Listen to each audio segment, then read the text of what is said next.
Hey everybody, so for number 9 on the exam, they're giving us the graph of f of x here. And the first question says, if g of x is this integral, state the absolute maximum of g and the absolute minimum of g over the interval from -6 until 7. Show work. Okay, so the absolute max and absolute min. We're talking about absolute extrema here. And when we're looking for absolute extrema, we always consider two things, the endpoints and the critical points. So first, the endpoints are x equals -6, just based on the interval there, and then 7. The critical points of g of x occur where g prime of x equals 0. Critical points will always be where the derivative equals 0 or does not exist. Since this is a continuous curve and I'm taking its integral, there's no reason to think that we have a does not exist, so we'll simply work with this definition.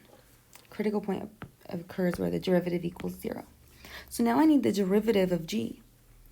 Well, here's g, and so the derivative of g will just be the derivative of the integral. And so right away I notice that the derivative of an integral recalls FTCII. And so these two things kind of cancel out. We plug in x first.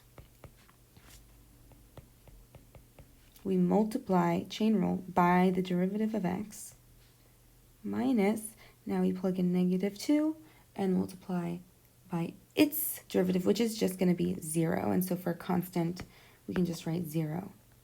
And so we find that the derivative of g simply equals f of x.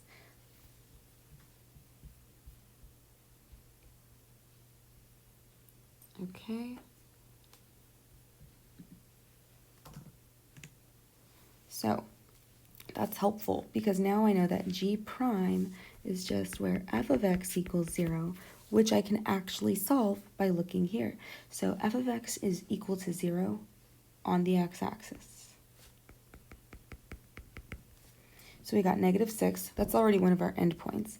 We have -2, +3, and then 7, which is also one of our endpoints already. So now we know which values we need to consider. So that was step 1. In our second step, we actually evaluate the function that we were asked to find the min and max of.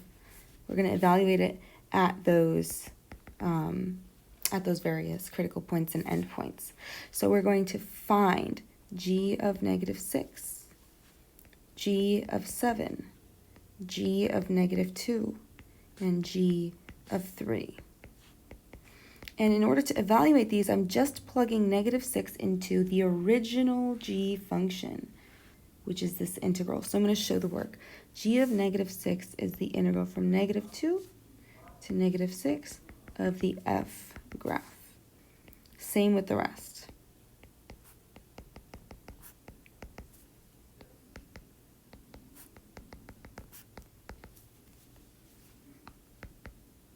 So be sure to show this work here.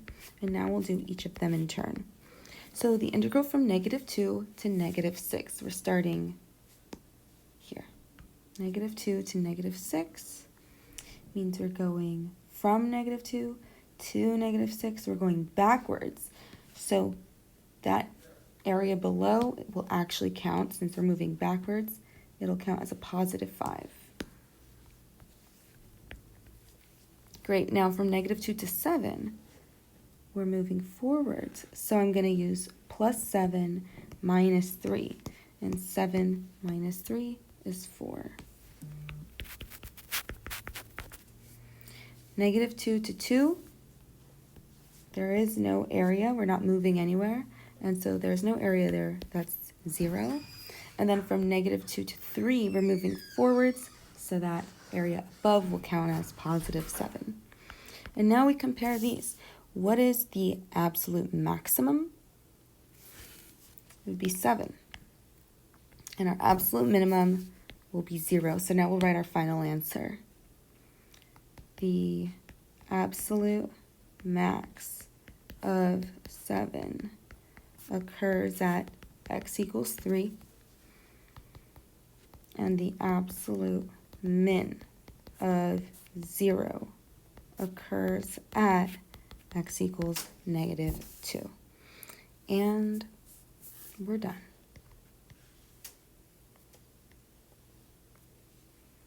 So this is a little bit of a challenging problem just because we haven't done absolute extrema in a while and combining it here with FTCII, but let's recap. First, we have to remember absolute extrema requires that we consider endpoints and critical points. The critical point Miss Name, I can't look at my own. Oh yes, 1 second. The critical point will always be where the derivative equals 0. And in this case, we had to use FTCII to find that. We got f of x equals 0, so we simply looked at the x-intercepts. And then we evaluated our function at those points. In this case, we had 4 to evaluate at, and we plugged those into the original function that we want to find the max or min of.